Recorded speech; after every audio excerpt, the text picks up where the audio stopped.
Welcome to the Good Pod. We're talking Good Life Season 5, episode 20, aka How Alicia Almost Got Her Groove Back. I'm one of your hosts, Jason Reed. With me, as always, my co-host, Marissa Garza. Who, Marissa, you've done such good work for this podcast. You worked tirelessly on this podcast. On the technical producer side. First of all, are you good? I'm good. Jason, are you good? I'm good. I just want to recognize how much you're working, how much you're doing. I just feel like, you've been on every episode of this podcast, every single one of them. Have you? Huh? So have you? I have. We both been working super hard, but I just feel like today you just should take the day off. I'll handle this episode by myself. There will be no one else here. I will just talk, but just me and listeners. I'll just talk and talk. There'll be no responses, but you should just take the day off. Just get out of here. Take your scarf and go. Okay, take your scarf and get out of here. Was not expecting you to be ready with the scarf. Leave your laptop. Just get out of here. Thank you. Thanks. Yeah. That's so kind. I would, but only if you were wearing a Bluetooth earpiece and have suddenly changed your entire wardrobe, because then I think I could really take this as an invitation to not show up for work, because what the fuck was that about? Because it also is like, why are you trying so hard to get me to leave? We'll talk about it, but for many reasons, that moment was so weird. And we'll get into it, but we're here. We're banking some PTO, but we're banking some PTO. We're gonna take a day off at some point. But we're just keeping that train going. Talk about the good wife. We're gonna get some housekeeping out of the way before we dive deep to the episode. So if you want to support us, you can always do that by reviewing, rating, and subscribing wherever it is you are watching and or listening to this podcast. There's a way for you to help us out by either hitting a little follow button, a little thumbs up button, just following the show by subscribing. And also rate us on Spotify. You can rate us 5 stars. On Apple, you can rate us 5 stars and leave a review. And someone actually did that recently. Oh my goodness. You know how we love reviews around here. We especially love 5-star reviews. And not to toot our own horns, but toot. We got 54 of them mugs over on Apple Podcasts, all 5 stars. So just a little pop in our collar a little bit. But let me read this last one that just came in recently. It is from let's see. I am Bike Rose a meter. Okay. Bike Rose a meter. I don't know. But anyway, the title is My New Favorite Podcast. Oh my goodness. And they say, I'm currently rewatching Good Wife Season 4, and listening to the Good Pod is enriching my experience. I love hearing Jason and Marissa's reflections and humorous takes on the show. Quote, in parentheses, love the appreciation of Geneva Pine. Geneva Pine over here. So excited to keep binge listening. And listen, thank you. During the most recent, I was watching Big Brother, I guess, because I was watching commercials. There was a commercial for Cupertino, aka the new Mike Coulter vehicle that is also show run by the Kings. And who did I see in the commercial? You saw her. I know you did. Geneva Pine. I was like, yes. If I didn't have any other reason to watch this show, Geneva Pine is here. Renee Lee's Goldberry. I was like, yes, here we go. Let's go. Bishop and Geneva Pine in the same show together. Sign me up.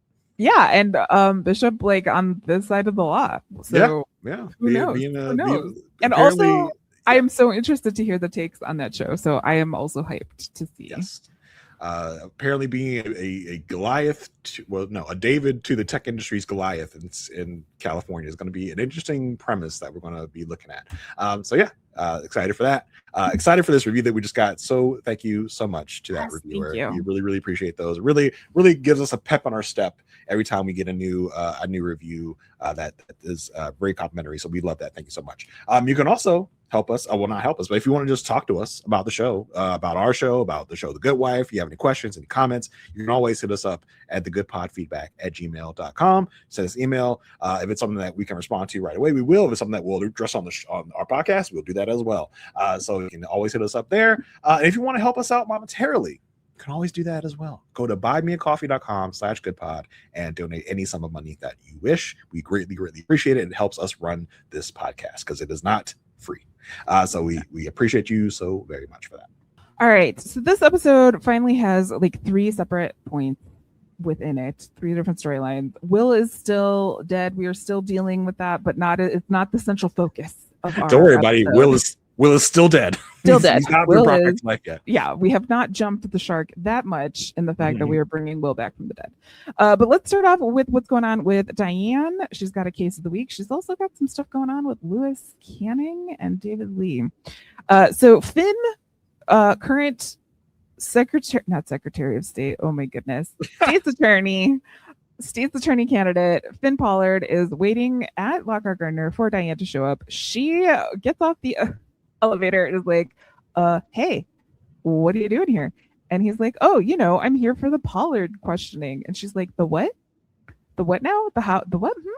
Hold on 1 second. Let's see what's going on. So she takes Finn into the back, goes and checks in with Lewis Canning, who is in Will's office. And Lewis is like, I just, your assistant couldn't find you, and Finn called. And so I took this upon myself.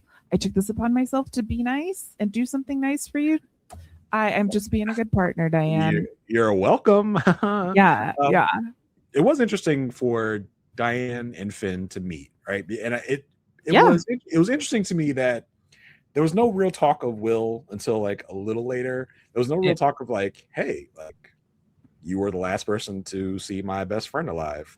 What was that like? It was kind of surprising there wasn't a recognition of that. It was just oh yeah, I know who you are. Well, I think there's so much going on in Diane's head right now. She's like, oh my God, it's Finn. Mm-hmm. Finn, she's like Finn, Will in her brain. But then she's like, these little dubious devils in my office. What the frick is going on? I need to compartmentalize this, and I can't really think about the Finn of it all right now because I have to find out if Lewis Canning is going to stab me in the back. Yeah, and it's Lewis hey, I'm just trying to help you out, Diane. Why you think something weird's going on? Because you're Lewis Canning. That's why. Yeah, yeah, Lewis. Yeah.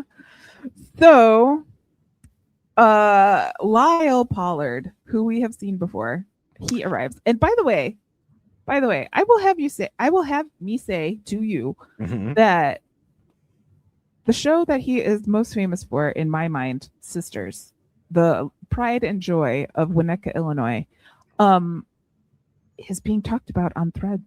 So there may be a Sisters revival that Robert Klein may come back into the zeitgeist, and then more people will be more excited when Lyle Pollard shows up on the show, because he for sure is the person, Jason. I know he is. I know. And for those that don't remember, I didn't. If I was this guy is familiar. He's familiar. I looked up on IMDb. I was oh yes, I remember now.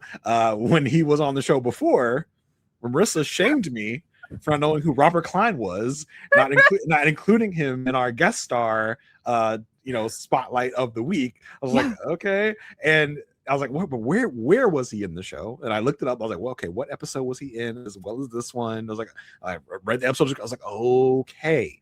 Lyle and his wife were trying to cajole Diane into dumping Kurt. She's Kurt, really? This guy? This is the guy that you want to be with? That's the guy you think? Yeah. They're her liberal friends. Yeah, her liberal judgy friends. Yes, exactly. And this comes out even more because Diane's okay, cool. You're here because it's your nephew, right? Or your grandson. Grandson, yeah. It's interesting because, but he's yeah, of course there's cops because of the work I did in the 68 convention. So he's in this conspiracy mindset of it's all about my house all the time. Yeah, it's all about you, my guy. Yeah. So Finn starts questioning Robbie, who is Lyle's grandson, about this thing called the Silk Road, and he kind of introduces it as the Amazon for crime. There's everything you could want, and because his grandson is involved in this, there is a chance that he could be convicted with a Class 1 felony. And they traced money to Robbie's account, and as they traced money to his account, and he was paid as an employee of the Silk Road. So it's not looking great for Robbie here. And I love how in this entire thing, Diane's oh, oh, you trace money, you trace Bitcoin, you can't do that. I know about that. Like, I know about Bitcoin, and you can't do that. And Finn's like, yeah, until it like kaputted itself, and the government was able to trace it, and it's not as safe as you thought it was. No, I was not. I don't think when this first originally aired, I was not like too plugged in to the the crypto of goings on, the goings on in the world. Like, so he talked about, oh yeah, ever since Mount Gox was bankrupted, we have access to this. I was like, is that a real thing? Like, is that something that actually happened? I had no idea. I was like, but I'm sure Marissa, citizen of the world. No, I did not know about that. I had to look that up. Yeah. I wasn't really into the crypto scene at that time. Like, I just was like, this is never gonna go anywhere. Yeah, I love that. I was like, well, Finn, I happen to know, because we had sometimes and others represent a man. You might recognize him. He looks like the guy from American Pie. Calls himself Mr. Bitcoin. So I know a little something about a little something. And Finn's like, no, you don't, because if you knew, then you know that we do have access to trace Bitcoin now and cryptocurrency. Like, and we found Robbie with 65 Bitcoin, which equals $39,000. I was like, so what is the conversion? Like, no clue. I really like what's happening here. I have no idea what the conversion of, like, what does, well, hold on, let's look, let's see this. Hold on. What is this? Bitcoin to dollar? Yeah. Hold on. 39,000 divided by 65. So one bit, okay, it averages out well. One Bitcoin worth $600. Okay, so that's like, okay, now I know one Bitcoin at that time, at that point in place, at that time, I feel like it changes a lot. Oh well, yeah, $600. Because I just did Bitcoin to dollar conversion, and right now, according to the internet, one Bitcoin is worth $64,000. Whoa, okay, interesting, yeah.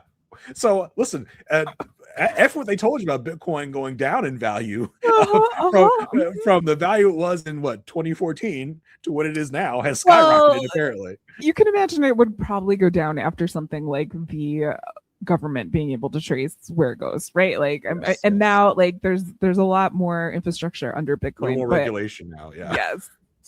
Yeah. So to be quite honest, for me, there's too much math involved in this world. So all I'm taking away from this is that the government can trace it. Robbie's not as safe as he thought he was, and he could face up to 15 years in jail. So Diane's like, okay, crap and a half. Hey, Robbie's like, I don't know what's going on. Me, and someone must have hacked into my computer. I have no idea. What's happening. Robbie's an interesting character through all of this, because Diane says, hey, Robbie, you stay here. Let me talk to Finn and Lewis Canning by himself. And one thing we should note about Robbie is we do see him walking in on crutches. Mm-hmm. And so she has this conversation with Finn, and Finn's like, I don't want to arrest him because I want to know the information that he has. Just get me that information and I'll just give him a year.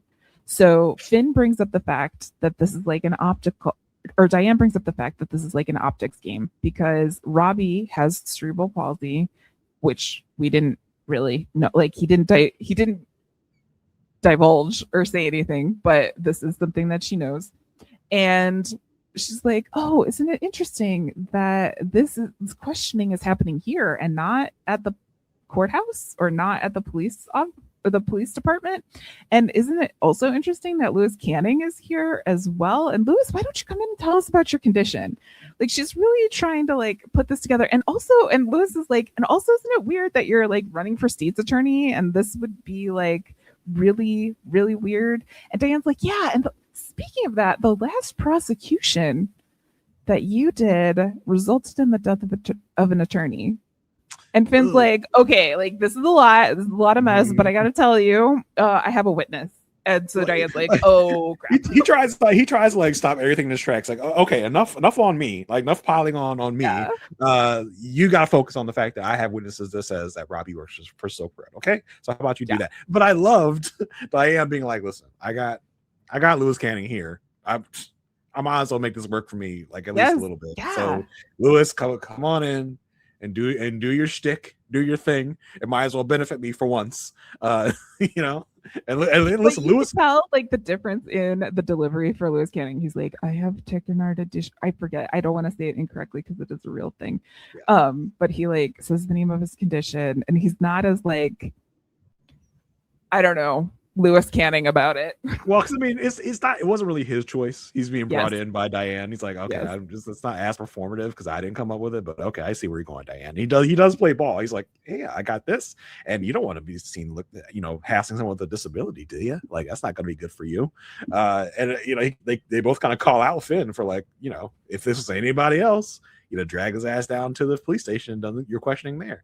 But yeah, so I like how they called him out, and I like Finn was like, all right, let me just redirect. Because he's like, I have a witness that says that Robbie worked for Silk Road, and also Lyle's in trouble because Robbie used Lyle's basement to do work for the Silk Road. So technically, like Lyle's assets could be frozen, which means you might not get paid by Lyle. And they're like, oh, okay.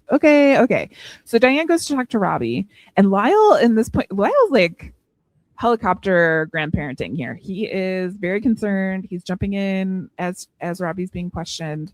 And Robbie again is saying like, I didn't do anything. And Diane's like, yeah, but they have a witness. If you didn't do anything, how could they have a witness? And she has to push Lyle out into reception because he just keeps bringing up all these questions like he didn't mean to do this, he didn't do anything. They bring Kalinda into the room so that she can gather more information. Lewis Canning tries to talk to Robbie about rebelling when you're a young kid. I like Kalinda and Diane were like, this is weird. Like he's like every time they witness Lewis Canning doing something human, they're just like, ew, like this is not because like Lewis Canning's whole speech is like, when you're young, it's like normal to rebel. For me, it was girls. For you, it could be crime. But like, I'm sure if you like talk to your grandfather, like he'll find a way to forgive you. And everyone's like, what? Like Lewis Canning relating to someone? Weird. Odd. Lewis Canning has a soul? Crazy, right? And Robbie at this point confesses that he wrote reviews on the Silk Road. He wrote reviews for different things. He had a whole like rating in terms of like how high drugs got him, all of these things. He was hired to plant reviews. I don't think about black market like sites and black market sellings and dealings. I just never really even thought about the fact that they probably have reviews on the black market of like how effective drugs are, how great a sex worker might be, of like, that's wild that there are reviews even on these like black market sites. Well, and I'm sure like they have their own language that I wouldn't even understand. It would be like something that would fly right over my head. 5 schnozberries for this AK-47. Yeah, exactly. So Robbie's like, yeah, I made reviews for them, and Lewis Canning and Diane are like, did you get paid to do this? And he's like, yeah. And it's like, oh, well, if you were paid, then you abetted, this crime, all of the crime that you reviewed, all of the crime that resulted from the stuff that you reviewed.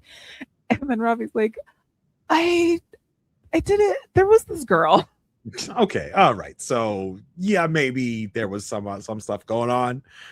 There's a girl. I mean, it's always a girl, right? It's always a woman. Yeah. It's not always. Well, there is Helen of Troy. We could talk about if you want to go into the Odyssey of it all. Like Helen of Troy. There's girls do things. Anyway, they make men do stupid things. It's kind of where I'm coming from. So I'll be getting my history lesson when I go see the Odyssey. Chris Nolan's new movie. It's not a history. It's a myth. It's just a story. Anyway, so which is why people should not be upset about it. But anywho, Kalinda is like, oh, a girl? Let me go find out. So we are introduced to this woman named Corsica. And when Kalinda walks in, she sees there's like pot everywhere. It has a very distinctive label on it.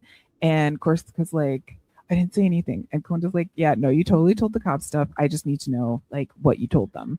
And she said, I didn't tell them everything. Like I just told him that he wrote reviews. I didn't tell him that he like invented it.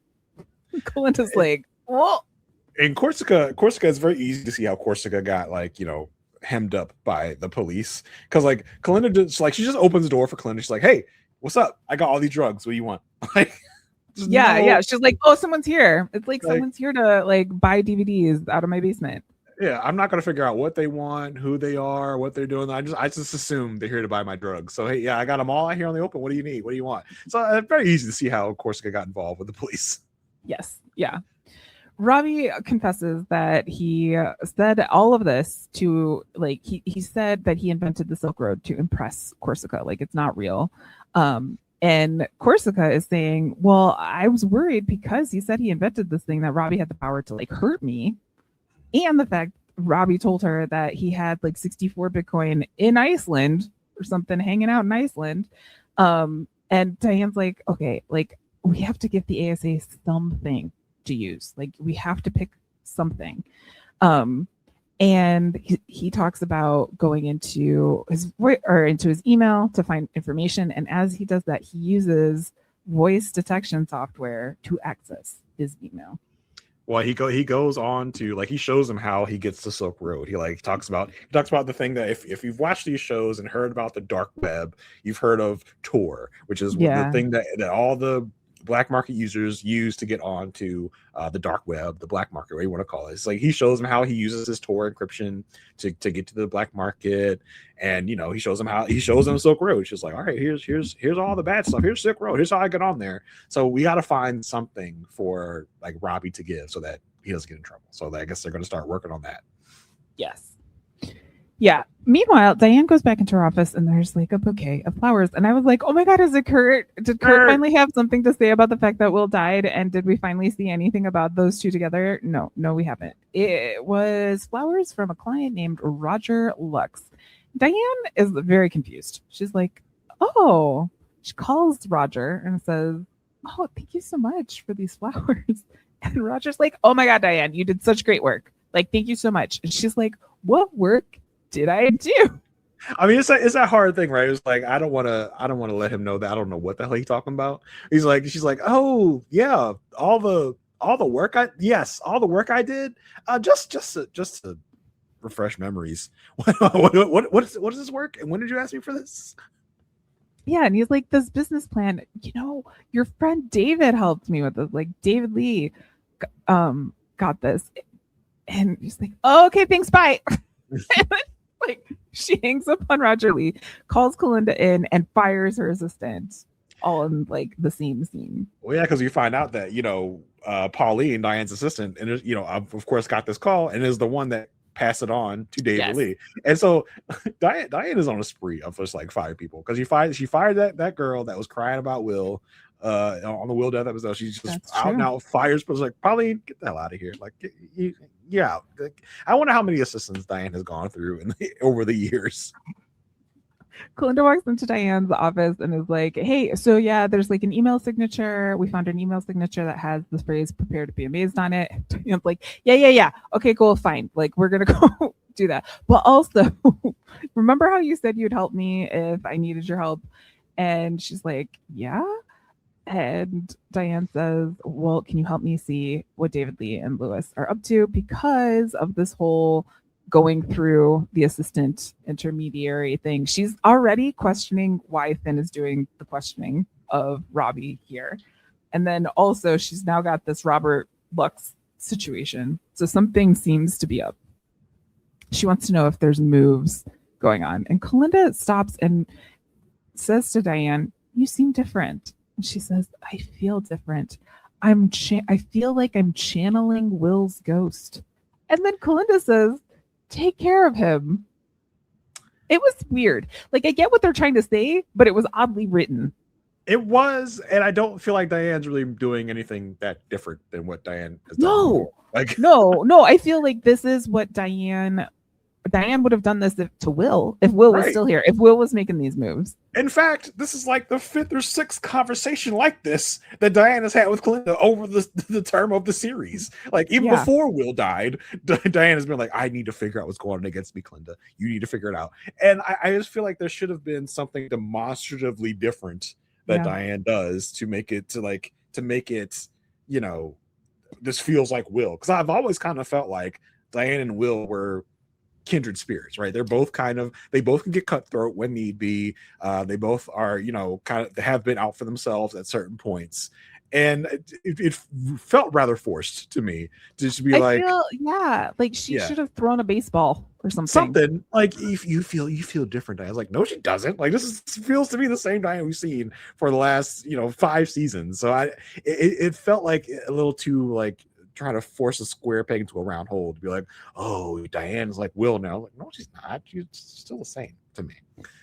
And I feel like that it also makes me question what I know it's a TV show, but I was like, what the other people saw on the day-to-day between Will and Diane that would make them so different, because I did also see them as very kindred spirits, and as the like it's like the same.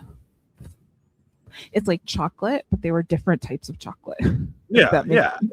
They didn't differentiate enough for Diane to be acting any differently now. Yes. It's like, okay, it didn't feel genuine for them to shoehorn that line in there. Yeah. To be like, Will still lives on in all of us. Like, okay. we know. Diane talks to Lyle and is like, hey, like, you're gonna have to like make it so Robbie is not scared of you, because he's scared of you, which is why he's not giving us this information. We need this information to kind of get him off the hook. While she's having this conversation with Lyle, aka the king of sisters. David Lee knocks on the door and interrupts. He goes, you fired your assistant, you fired Pauline. And David's like, I did this to help you. I asked her not to tell you. This is on me because I did this without any credit. This is just how altruistic I am. And Diane's like, what? And she's like, things are falling through the cracks, Diane. Things are falling through the cracks, and I am not going to pick up your slack anymore. And I'm like, get out of town, David Lee. Go jump in a lake. Well, the fact that David Lee came after Diane for firing her own assistant, like, it's just like, okay, David, you're mad because you lost your mole in Diane's you're office. telling on yourself, you nerd. Right. Like you're David Lee. You're not altruistic. You're not out to stick up for anyone's job that you don't care about. So it's like, obviously you're just mad because you lost your mole here. The way he's like, oh, you fired poor Pauline. She didn't do anything to you. She was doing what I asked her to do. Like, yeah, that's the problem, David. She's doing what you asked her to do. Telling Diane's assistant to do anything. Like, why is that even part of your thing? But David Lee saying I did this without any credit is like also a David Lee tell. Like, this man does nothing without any credit or without any ulterior motive behind him. Exactly. It's like, except for that one time when he cried in the conference room and then I liked him for 2 seconds. There's that one human moment. But it's just like, yeah, David, you did this without credit, but you're doing it to insinuate yourself into this position to take control. You don't have credit for it now, but you're going to get credit for it later. You're doing this to really kind of insinuate yourself into Diane's operations. There'll be a seamless transition once you get Diane out of here. And also, Diane has not let anything fall through the cracks. Diane has not let Will's death impact the firm in any way that Will would not have impacted the firm himself, other than calling a halt to like any expansion or anything like that. Like, she has not, it has not impacted her relationship with the clients. So for David Lee to start implanting this thought into Diane's head that she is letting things go is just so evil, in my opinion. He knows exactly what he's doing. He knows exactly what he's doing. So Clinda really be like, oh, this is the last time I do anything nice for anyone. It's like, okay, David, get the hell out of here. Like, you've got your own slack. Yeah. Like, no. Clinda finds another review on Amazon or somewhere public that does have the signature that she was looking for on it. And it was attached, or it was signed by a Jeffrey Barba. So this is all Finn needs. He's like, okay, cool. I'm going to go arrest this guy. Knocks on the door. He's dead. Jeffrey Barba is dead. Like, asphyxiated by a bag, dead. Not like he killed himself, dead.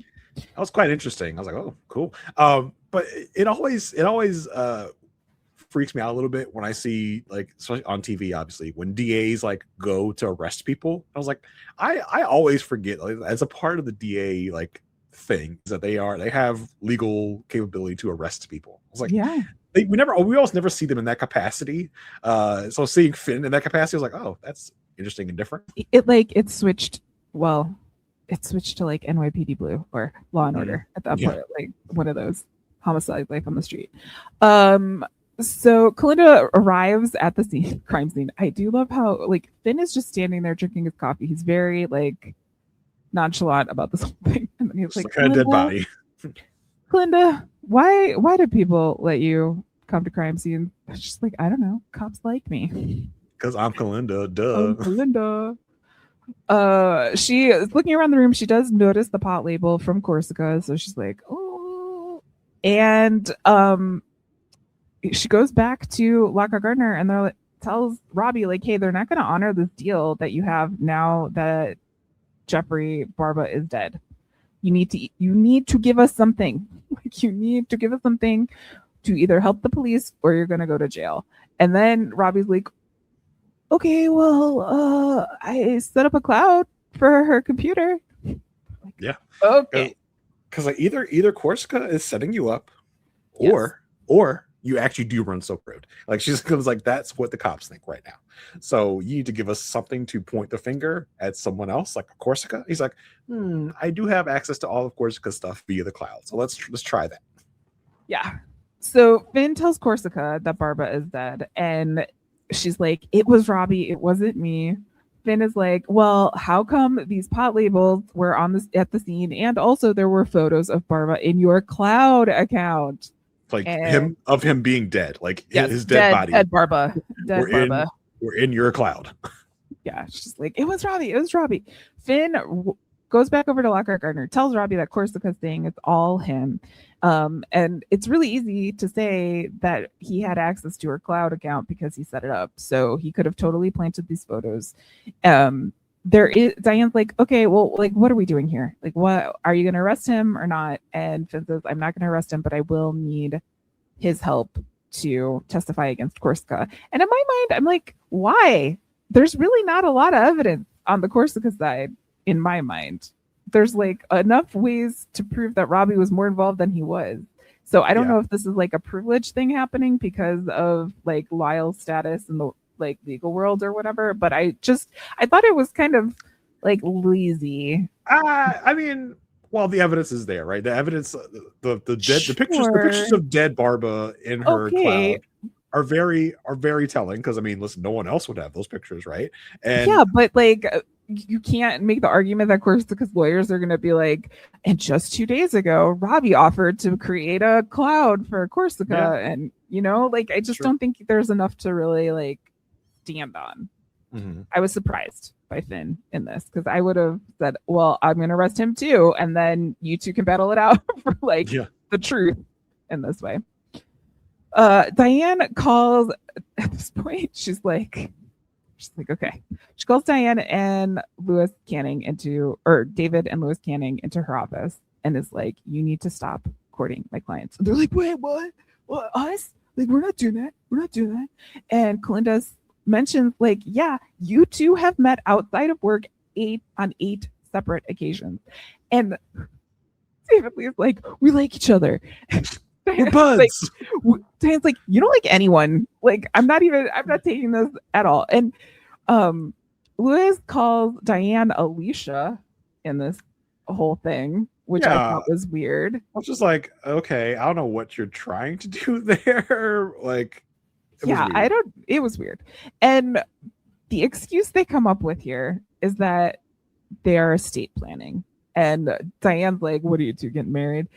And Lewis Canning says, no, I'm dying and I have 12 months to live. And that's the reason why I came here is I wanted a home. I wanted to make amends. Do me a kindness. I don't want pity. And then he leaves. And David Lee is like, yeah, that's what first of all, I picked up all your slack, Diane, like in his mind. He's like, I picked up his slack and I'm helping Lewis Canning, a dying man, look at me with his estate planning. I am Saint David Lee. Yeah, a saint over here helping people plan their wills, helping you pick up slack. Diane, look at me, David Lee, the angel. Now, come on. Like, and he walks up to Alicia before he leaves Diane's off, or walks up to Kalinda before he leaves Diane's office, and is like, like gives her the like mean mugs her. I was like, the hell are you doing? Like, David, you don't want none of this smoke, David. I don't know what you think you're doing here, but you don't want that smoke from Kalinda, okay? She may or may not have killed her ex-husband in your office. Yeah, we still don't know. We still don't know. That may or may not have happened. So you need to watch who you mean mugging, David. She walks up to Diane and says, "Do you believe him?" And Diane says, "I did until he said, I don't want your pity," because the man walks around wanting pity all the time. Yeah, I loved in the little like as Diane is like reading the riot act to Canning and David Lee. She's like, she calls him out like, you are isolating me and you're gaslighting. I was like, ooh, gaslighting in 2014. Yeah. That's like Diane may have been the first person to use the term gaslighting on television. I don't know. It's like, you're gaslighting me and you're isolating. It's like, it's exactly what they're doing with the whole David Lee being like, Diane, you're slipping. You know, you're missing focus. You know, you're not calling people. You can't be reached. That is gaslighting. That's making someone believe something that is probably not actually happening, and isolating by not, cluing her in on things that she needs to be clued in on, and quote unquote taking care of themselves. And if anyone wanted to like draw connections like I do, those are tactics used by abusers to take, power in certain situations. So, or if anyone wanted to apply that to, say, the political structure of America at this moment, they might be able to find some similarities between some actions. And guess what? David is being magnanimous by taking care of all of Diane's stuff, and people are calling him. I'm sure he has quite a paper trail showing that he is actually the one that did these things. Just waiting for the moment where they can get Diane out. Like, see, I did all these things that Diane missed. I didn't take credit at the time, but here is obviously all the receipts of things that I actually did that Diane didn't do. And Diane didn't do them because you did not tell her they need to be done. Not the fact that she was missing things, but the fact that, you were trying to, mislead her and mislead people into thinking that Diane was not working in their best interest. And poor Pauline probably thought that she was doing she's also used in this situation. Like she consented to doing it, but at the same time, I don't know. No, but if someone comes to me and tells me to work around my boss, and if I'm loyal to that boss, I'm like, oh no. I'm gonna do this for you. I'm also gonna tell my boss that and I'm gonna like keep my own file of like for myself. Like I'm gonna keep myself. I'm gonna cover my own. You know what I'm saying? Mm-hmm. So okay, so we've got Kalinda going out to kind of figure out if Lewis Canning is dying or not at this point. Later in the episode, Kalinda calls Diane in, and Diane's like, anything on Lewis? And like, no. However, if there was something that could get you out of this case, would you want me to tell you? And she's like, yes. Kalinda did find out that there was a request on Corsica's cloud account that was the request for Jeffrey Barba's murder. And in it was coded, obviously. So in it, the word purchase was written as purchase, as in the fish. And Alicia, I don't know why I keep doing this. I think I really want Alicia and Kalinda to be together. Kalinda says, that's not a typo. Like, they're not spelled anywhere similarly, or any of these letters are close to each other on the keyboard. This is a voice recognition error. And so this is proving that Robbie was involved in some way. Well, because the same error is found in Robbie's Amazon reviews. So that's like more incriminating evidence to say that this was more than likely Robbie was the one that hired Corsica, or he planted that email into Corsica's account. Yes. So that was like, okay, Robbie actually might have done this and is responsible for Barbara's death. Yeah. And so Diane goes and tells Finn, hey, I got to remove myself from this case. And he's like, can you tell me why? And she's like, nope, not really. And go ahead. I just think this was interesting because I guess this is like, for them, indisputable proof that Robbie did this. Yes. But I feel like we've had so many other instances in the past, like mostly dealing with like Colin Sweeney, where it's like, okay, you probably definitely did this.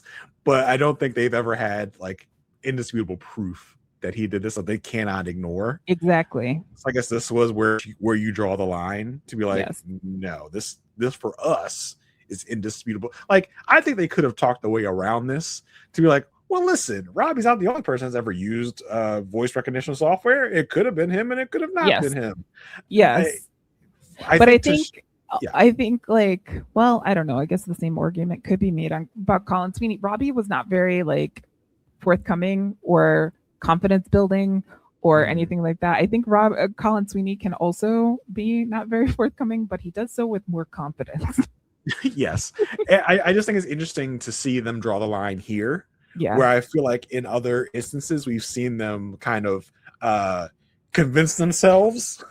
Well, I also think like Diane's situation right now is that she's got two people who are gunning for her. So anything that she does that might put the firm in danger is, I think, even heightened or more highlighted in her way. Like, she doesn't necessarily have rope to swing from when it comes to taking risks right now, because she's like fighting this internal war. So and what I'm most surprised from her though is that this is a long-term client in Lyle Pollard, and she decides, exactly, and decides to drop the case in this case. And this is alarming so much that Will calls, or Will. Oh no! Do not call Will. I'm sorry. I take it back. They're not the same. They're not the same. That. He is not. You are not my daddy. You are not my dad, Finn. No. Okay, you are not. No. Will. I know you both have 4 letters in your name. The second one being I, and the third and fourth one being repeating letters. I know that, and I think that's a tactic from the show to make us, turn Finn into Will. I see what they're doing, but we're not going to have that here, Marissa. We're not going to do that. We're not doing it. Okay. So Finn calls Alicia, basically saying like, Diane is doing this. Is this like normal behavior for her? And she says, no, she would not suborn perjury. Like, she would not like stand by while the perjury was happening. There is a little, I put this here, but it relates to something we'll talk about later in the episode. But they talk about the fact that Finn was doing an interview, and there's a line where Finn says, Eli wants to turn me into a hero. He already turned you into a saint, which I thought was interesting. Diane tells Lyle she's going to withdraw. Lyle sees this as kind of like betrayal, but at the end of everything, Kalinda comes back in and says, Lewis is dying, and he is trying to screw you. Well, I mean, because Diane, it's like a buddy comedy, right? Diane sets her up. Like, is Lewis dying, or is he trying to screw me? And Glenn's like, well, he is dying, but he's also trying to screw you. Both. So that's where we leave it for that like storyline. So I'm just like, okay, what does that mean? I guess we'll see in upcoming episodes. But I like that Diane is on her own, and I like that it's forcing Diane's character to kind of be seen more without having to confer with Will or like having Alicia by her side. Like, she's navigating this on her own. So I'm excited. Kalinda. I mean, listen, Kalinda might be a better partner to have than either of those people. Oh, for sure. Also during this episode, Alicia gets called for jury duty, and apparently so does the city of Chicago, because it's pretty crowded in that courtroom. And Alicia's waiting. She's waiting. She meets a man named Daniel, and he looked familiar to me from a lot of things, actually. Yeah, this is Nestor Carbonell. He's been an actor for a long time. First big credit for me, Suddenly Susan, starring Brooke Shields, 90s sitcom. I think he plays a huge part in the end game of Lost. If you have never seen Lost, I'm not going to explain it to you. If you have, you know what we're talking about. Also, Bates Motel, something I did not watch. He was apparently a big part of that. And more recently, he's in The Morning Show, which also not for me, but I know you, Marissa, are a fan of that show. Yeah, he is the Tom Skilling on that show, the weatherman. Okay, so I mean, a vet of TV. So he's, and always the delight when he shows up on my screen. I'm like, oh, look, it's you, Nestor, and he is here in all of his Nestorness, playing a man named Daniel, and there's vibes. Okay, There's vibes. Apparently Daniel call him Daniel and Alicia are the only two upstanding citizens in this courtroom, because Alicia and Daniel are both in the courtroom. They're far away from each other. They're both kind of chilling. Was an older woman comes into the room, and Alicia's like, anybody want to give up their seat for this older woman? Like, what's up? What's going on? And Daniel's the first to get up. He's like, hey, the only to get up. Be like, okay, older, I'll stand. You take my seat. Okay, great. Pregnant woman comes in. Alicia again is like, all right, who's what other man is going to give up their seat around here? And then she's like, oh, no one. All right, fine. I guess I will get up and give up my seats to this pregnant woman. And I love the pregnant woman sits down without really acknowledging Alicia. Alicia like gives her like kind of a side eye, like, you're not even gonna say thank you? Okay, whatever.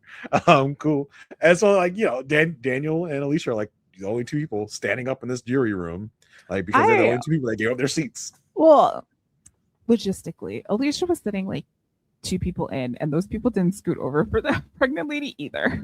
Yeah. And I was like, what? But yes, this is the thing that gets them to stand next to each other and talk to each other. So they, Daniel is like, you look familiar. And Alicia's like, do I? Got one of those faces. Got one of those faces. And they talk about how to get out of jury duty. And of course, anytime, I don't know about you, but anytime I think about getting out of jury duty, I think about how Liz Lemon dressed up as Princess Leia on 30 Rock, saying that she was going to convention. That's not necessarily the best way. Alicia suggests that you say you're a lawyer, and Daniel's like, should I lie?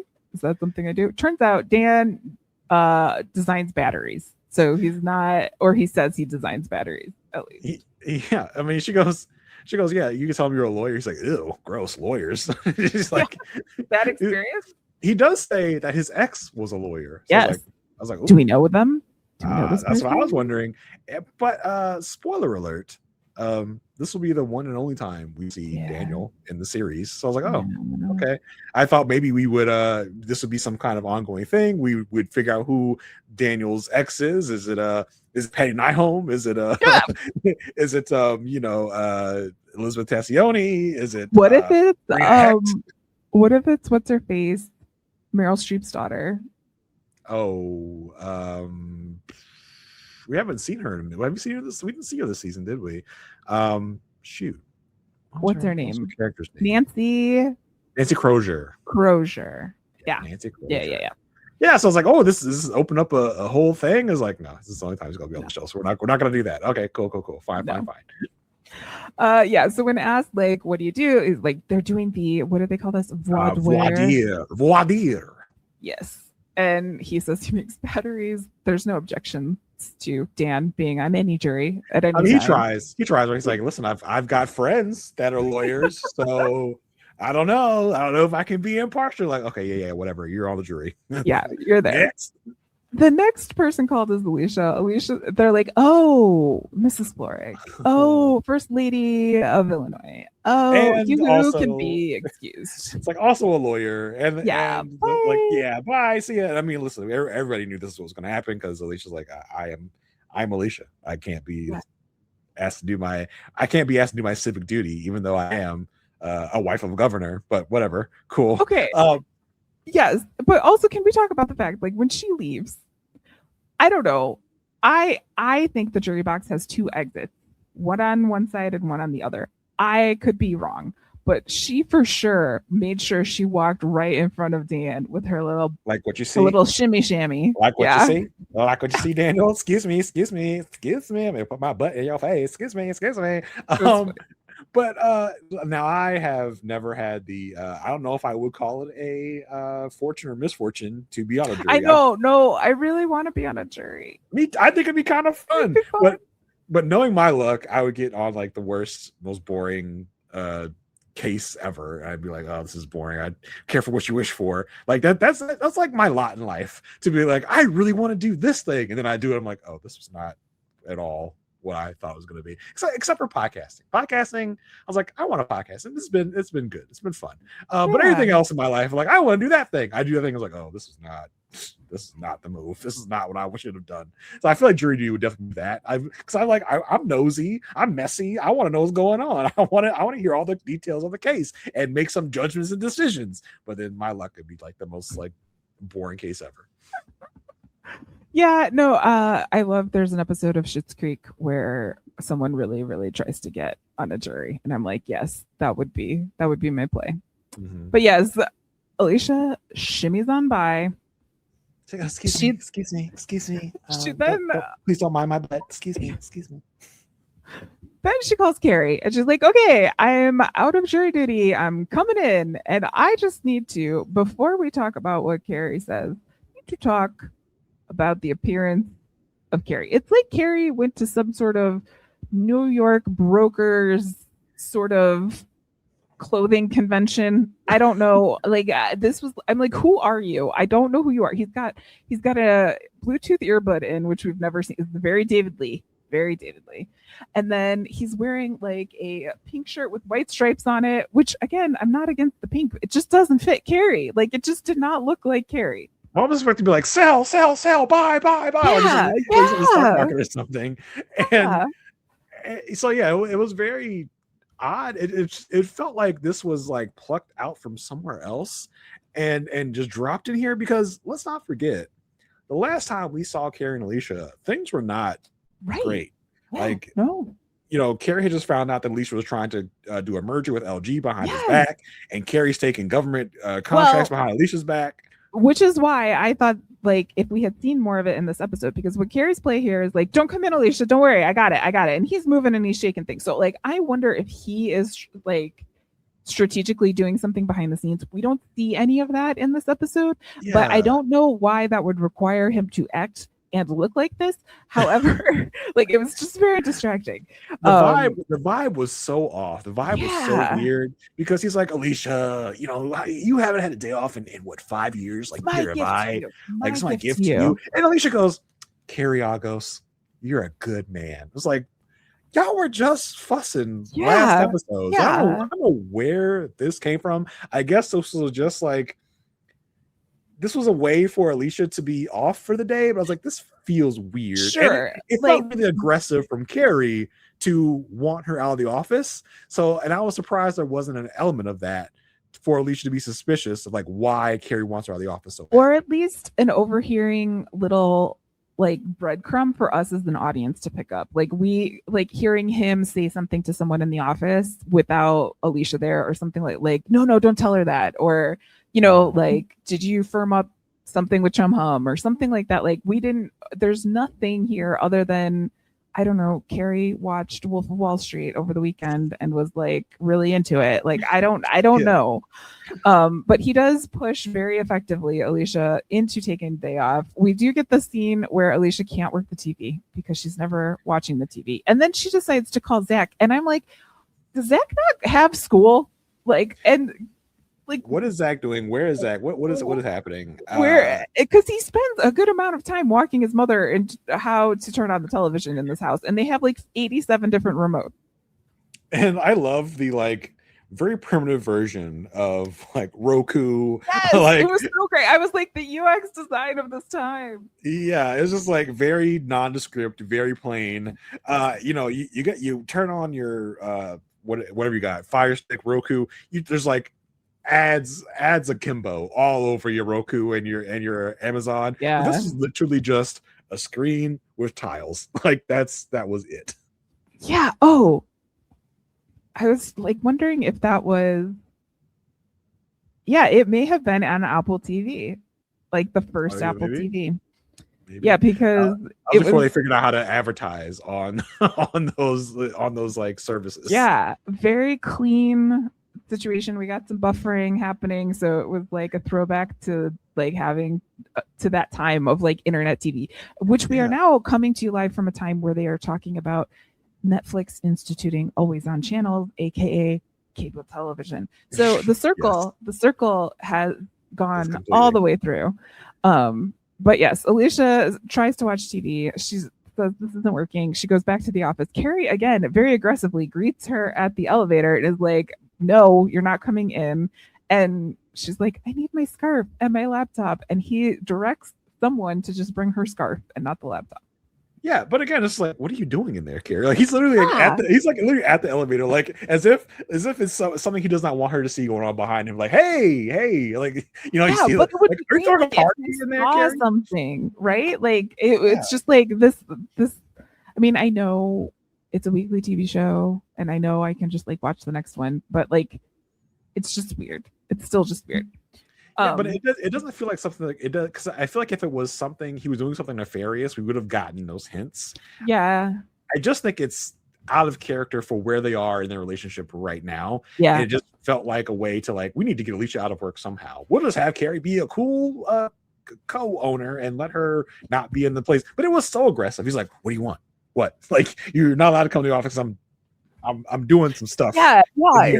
Okay, like you're not allowed to come from the elevator because there's stuff going on. Like, are you throwing an orgy back there, Cary? What is happening here? I can't order some mushrooms again. Yeah, what is happening? Why can't I come into my office and just get my stuff? Like, it's so weird. He was being so aggressive about it. I was like, this feels like something's up. Like, it feels like something's going on.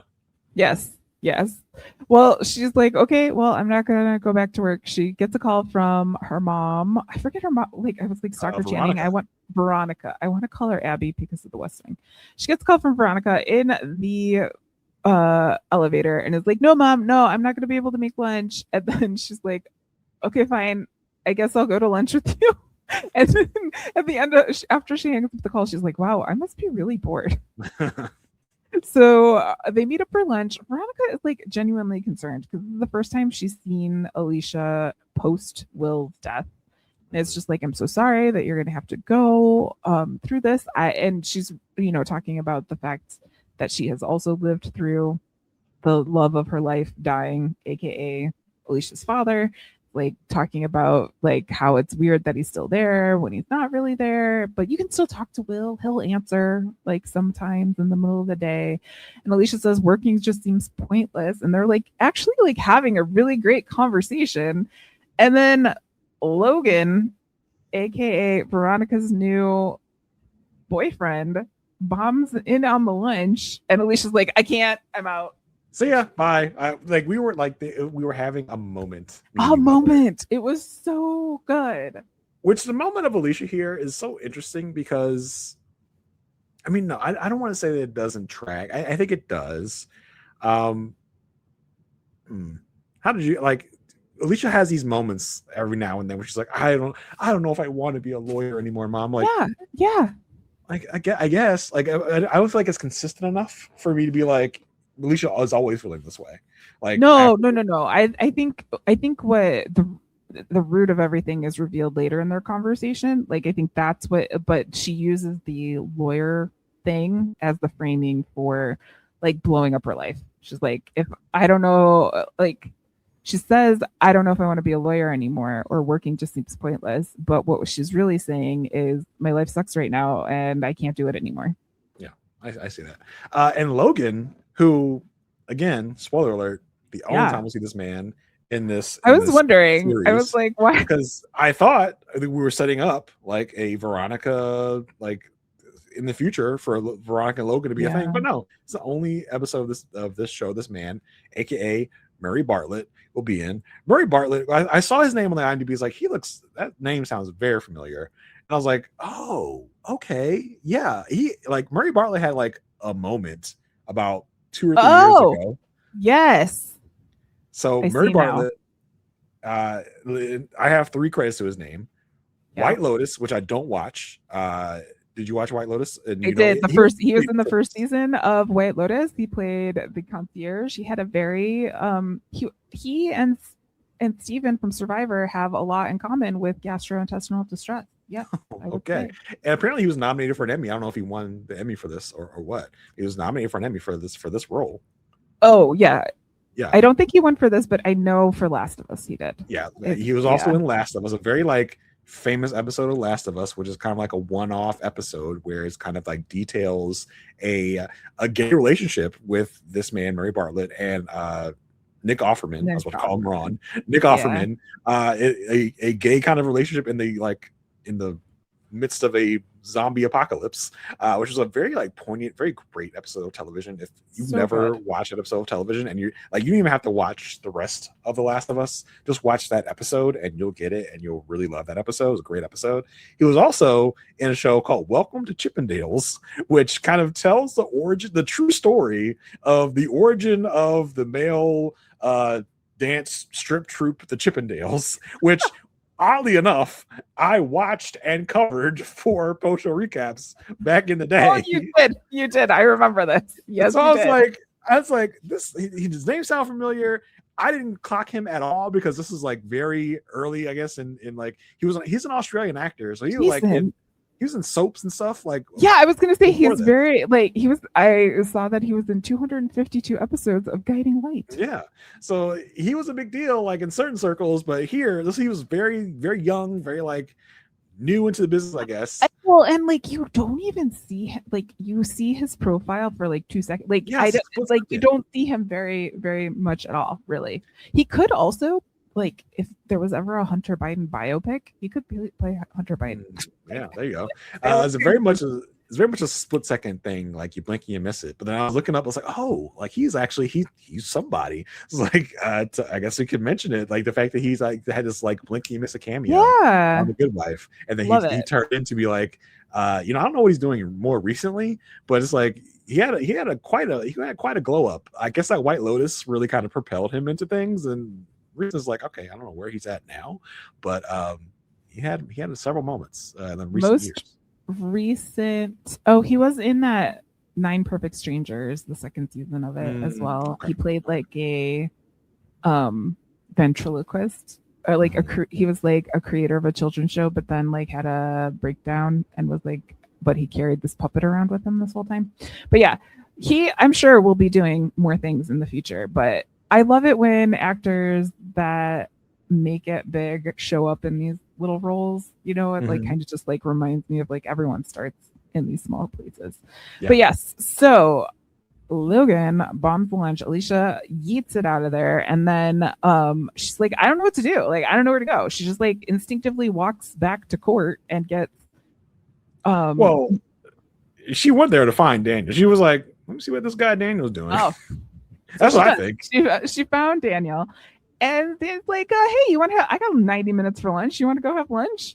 And she does. She goes and has lunch. Well, it's funny because she doesn't want Daniel to know she came to looking for him, and she's like, yeah, I left my wallet in the courtroom, so I had to come back. I definitely wasn't looking for you. Like I know that's what you're thinking, but I wasn't doing that. They have some conversation. He says, "What's it like being the governor's wife?" Her answer is, it's clarifying. And they bond over having children. Dan has 1 kid. He is a writer. Alicia, of course, has the 2 lovely children that we love so much. And then Alicia sees looks at Dan's hand on the table and is like, I gotta go. And she excuses herself to the bathroom and has a bit of an anxiety attack here. He's just like, just tell him you have to go. Like, it's okay. Like, what's going on? Like, she's having feelings. Things are happening. Well, I wasn't like, again, there's too much going on in this episode that I don't know what they're trying to tell me. Or like, she looks at his finger. I'm like, what's wrong with his finger? Like, does his finger look like Will's finger? Like, what is this? I would have tracked it much more if he like turned around and she saw the back of his neck. Then I would have been like, oh my God, she's feeling something. Like, right? What are you trying to tell me about this man's finger? Okay. And I do, and Alicia is also a little like paranoid because she sees people like around. She thinks people are looking at her, like, because I think she saw this moment like, I can't be seen. Like, yeah, well, there's a point where like they laugh and Dan's like, am I being too loud? Are we too loud? Like, what's going on? So she has this awkward moment. So she walks in and she's late. She walks back to the table and says, I have to go. Let me pay for this. Gets her credit card out. Dan's like, I thought you lost your wallet. My other wallet. Yeah. Carry multiple wallets, like that's a normal thing to do, Daniel. Stop making me feel weird, Daniel, because I carry more than 1 wallet, you jerk. Avi. It's just like, okay, well, I got it. And Daniel's like, okay, look, I work a lot. I got a lot going on. I'm going to come back here for dinner. It's a very Sleepless in Seattle type of situation. I'm going to be here for dinner at 7 p.m. I'd love to have a drink with you. Just show up, be here at 7. You're here, I'll be happy. If you're not here, I won't be as happy. But just come here. And Alicia's like, he gives her a line of like, listen, I like you. You're funny. Yeah, you're funny. I have not heard Alicia say a funny thing in this whole episode, but okay. It was the lawyer thing. It was the lawyer. Yeah, say you're a lawyer. What are you? What's your? Because earlier he was like, "What's your profession?" Like, I'm a lawyer. Oh. Okay. And he's like, I'd want to have a drink with you if you were a man or a chimpanzee. I'm like, okay, sure, Daniel, sure. I mean, listen, coming out of Nestor Carbonell's mouth, anything can sound like a smooth pickup. I'd be like, sure. Line. So it's like, all right, like, damn, okay, cool. And I mean, he's trying to tell her, like, listen, I don't care. I don't care. If you don't care, I don't care. He openly says, like, I know you're married, like, but we're adults. And I'd want to spend time with you. So be here at 7. And she's like, I gotta go. I gotta go for real this time. And he goes, what about your credit card? It's like the most awkward goodbye. She's like, oh yeah, my credit card. He's like, I'll pay. You go, but be back at 7. So Alicia goes. It very much gives listen, Alicia, I'm used to this. I bed married women all the time. Like this is old hat to me. Okay. I know you're new to this. Not really, but I know you're not used to this. So just trust me. It's okay. I feel like he also was I definitely got the like, if you show up, you'll be taken care of type of deal. Like, I mean, a little bit of a playboy vibe, right? Yes, He's like, yeah, she's all flustered. He's like, listen, girl, I do this. Yeah. I'm used to it. It's okay. You go like this is like pats her hand like it's okay. It's all right. You'll be okay. You go on ahead. Get out of here. I really do wish that he did like try to like I don't know. Pat her touch her hand or something like that. Yeah, like just to see what her reaction would be. But she makes her way back home. She's learned how to use the television. However, the television has not gotten any better in this universe. It is the worst television I could ever imagine. I'm sure the writers are having a field day in the writers' room writing this stuff. She's lying on the couch watching TV, gets a knock on the door. Veronica shows up, and I love how she was like, Logan wasn't supposed to show up until later. I'm so sorry. I'm here now. Like, let's have a conversation. You just kind of sped past the TV show that Alicia was watching. Oh, yeah, go ahead. I wrote down the dialogue. And the dialogue is so funny because it's them really poking fun at these like really self-indulgent TV shows that say words but don't really say anything at the same time. Because what you got? He goes, is that guy we see on all like this? This is the guy that's on all the bad TV in the Good Wife universe. It's all in like a red lighted room. He's like, it's very like HBO After Dark. He's like, sex is a chimera. I saw a crack whore eat her own arm. I saw a baby drown like a cat. Sex just keeps us occupied because reality can't be endured. Even this will end in smoke. It's like, okay, you just said a whole bunch there without really saying anything, which is like a really great like observation of a lot of these shows that we look at as like, oh, it's so deep. Where if you really parse it, it's just like they're not really saying anything. Not really like it doesn't really make any sense. But okay. It's funny. It is funny because then like the TV show's on in the background while Veronica and Alicia are talking. They're like, we're over this. They end up talking about how they found out that Alicia's dad had died, and it was Owen who had called to tell Veronica about it. And Alicia has this like reflection. She's like, I'm like dad. I'm stuck being the good one. He always talked about work. He always talked about staying late to clean up. He said once that there are people who make mess and there are those that clean up. And she says, things are not as simple as they used to. I'm spinning. I can't stop. I don't know what to do. And Veronica consoles her as this is happening. But like, again, Stalker Channing, amazing, because you could tell like she's really feeling it along with Alicia. I think more than Alicia at this point. I was like, way to show up and show some acting. It was good. Then later we see Alicia outside the restaurant, assuming around 7 p.m. ish after she got the call from Finn. asking about Diane, and she's outside looking through the window at David, and she says, "It's one drink. Why is that a problem?" And she walks away and she says, "Who am I being faithful to?" And I think like this struck a chord. I don't know. I did not go back to verify this, but I think that is something that Will told her once. Like, who are you being faithful to? Like, why are you doing this? So we leave with her never going to dinner with David and kind of walking across. Of course, it's raining. It's very dramatic. Yes. The streets are wet with new rain, and she walks across the street and leaves. I can never escape the fact that this is a TV show and these things are supposed to happen on TV shows. So how are we supposed to know what the characters are thinking? It was like, who sits there and says these things out loud to themselves? Why is one drink a problem? Who am I being faithful? Okay, Jason, I live by myself. I talk to myself a lot. Like, I just don't. Most of the time I'm saying, if you were me, which you are, where would you put this? Where would you have put this thing? Or what was I doing? Why did I get up? What? But see, those are like little like I don't know if you are like having a self-existential crisis, talking to yourself out loud. But I get it's supposed to, because how else are we going to know what the characters are thinking? We can't hear inside their mind. But it always just trips me up when I see those things. And it's like the "who am I being faithful to" line. It's like, is it Peter? No. It's Will. Like, am I being like? Oh, for sure. Like, does it feel like I'm cheating on Will if I do this? I think she's also. I think she doesn't know.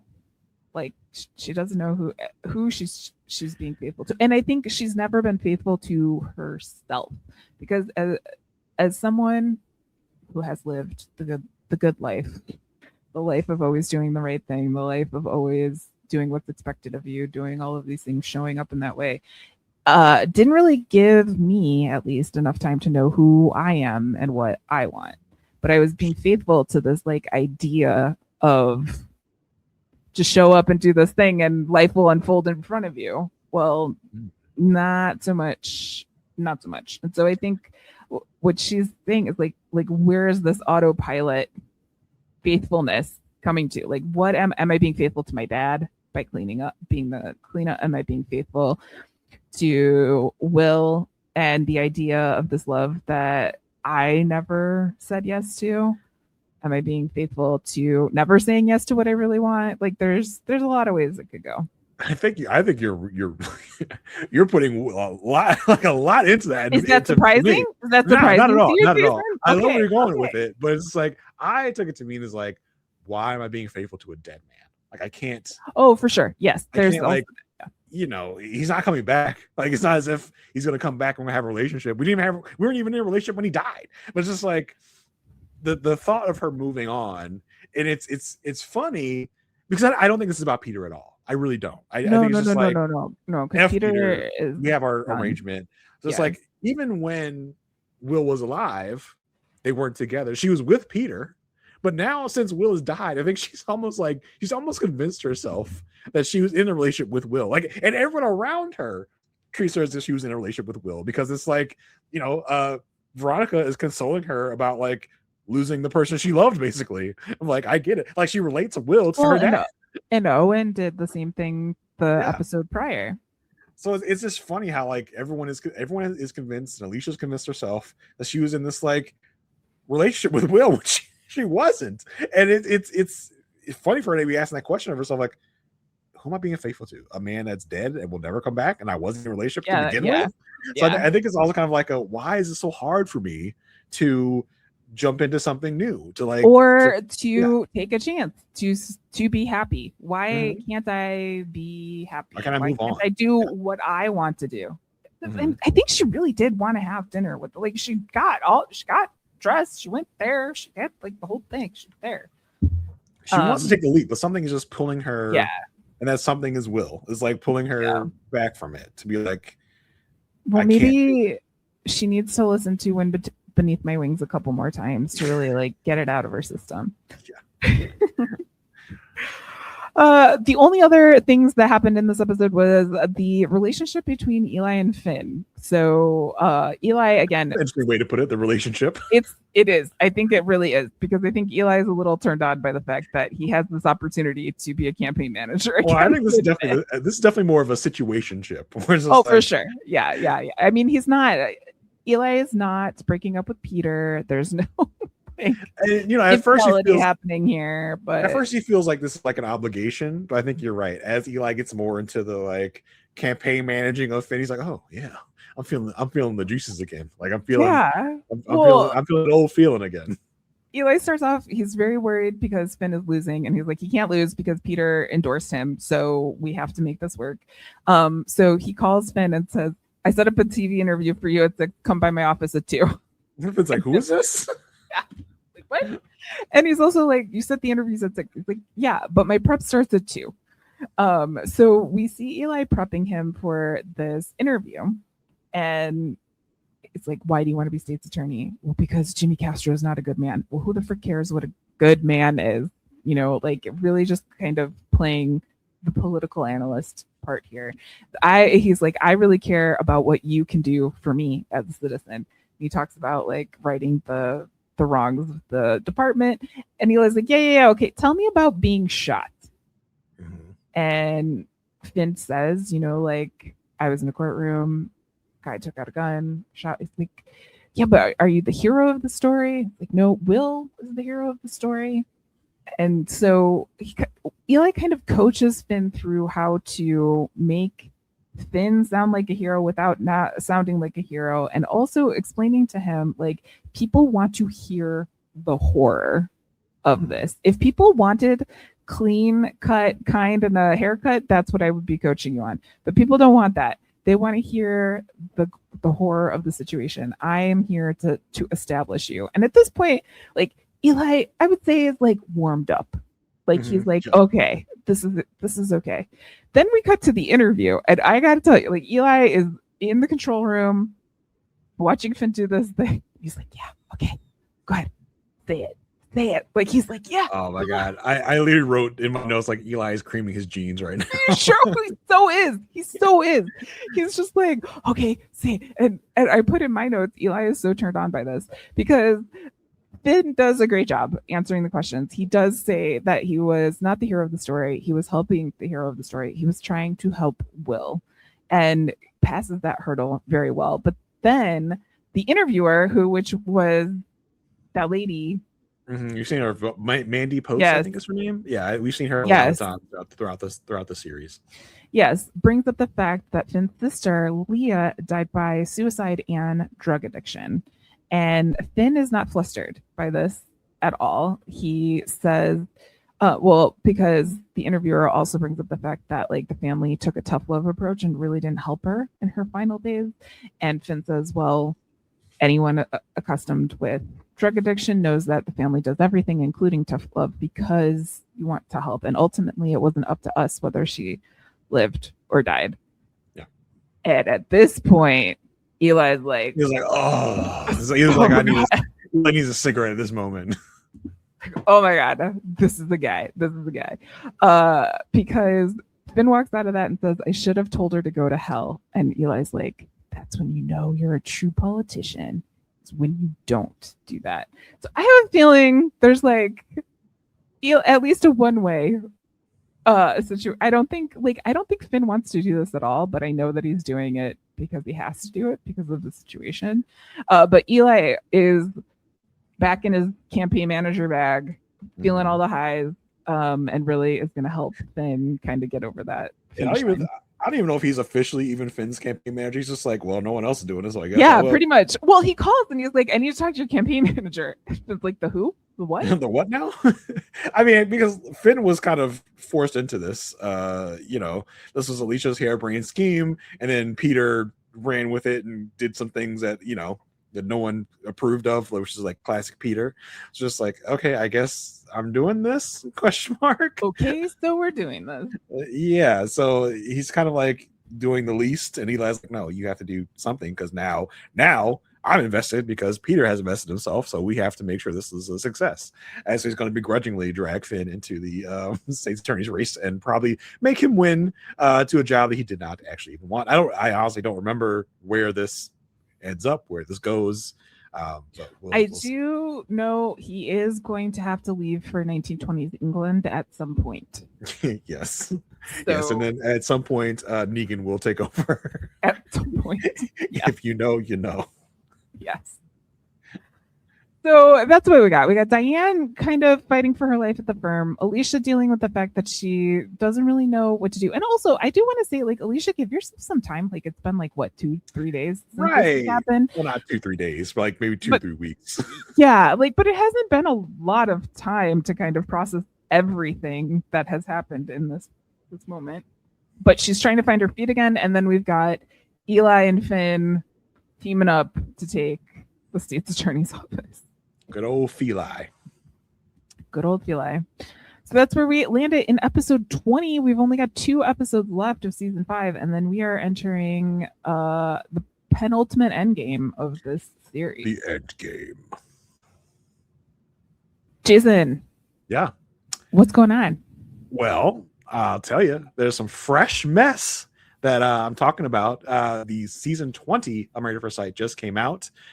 Came out as if you're listening to this on the day it comes out. It came out yesterday. So me and Asia Welch are going to chat it up again about Married at First Sight season 20 over on Rob Has a Podcast on the Love at First Sight feed. So go check that out. That's something that floats your boat. If you're into mess, if you're into drama, Married at First Sight is back. We're excited. It's a whole new era for Married at First Sight. A lot of things are changing, a lot of new stuff. So we're excited to dive into that with all of our community, with all the people that love to hear about this type of stuff. And yeah, we're also on Patreon, where we'll be doing bonus content for season 20. So if that's something that you're into, follow us over there. What about you, Marissa? Fantastic. You can find me at It's Me, Marissa G.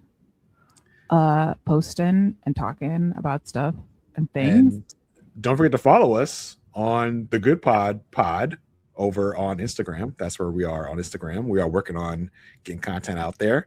You can also hear me if you watch the true crime documentary, or like true crime series, Worst Neighbor Ever. I went on the Crime Scene podcast, that's the Crime SEEN, to talk about that with our friends Mari and Sarah Carradine over on the Crime Scene. So check that out as well. If that's something you want to hear me talk about, if it's something you watch and want to hear other people talk about it, you can hear me talk about it with Mari and Sarah. That's it for me. That's it from Marissa G. Till next time, stay good.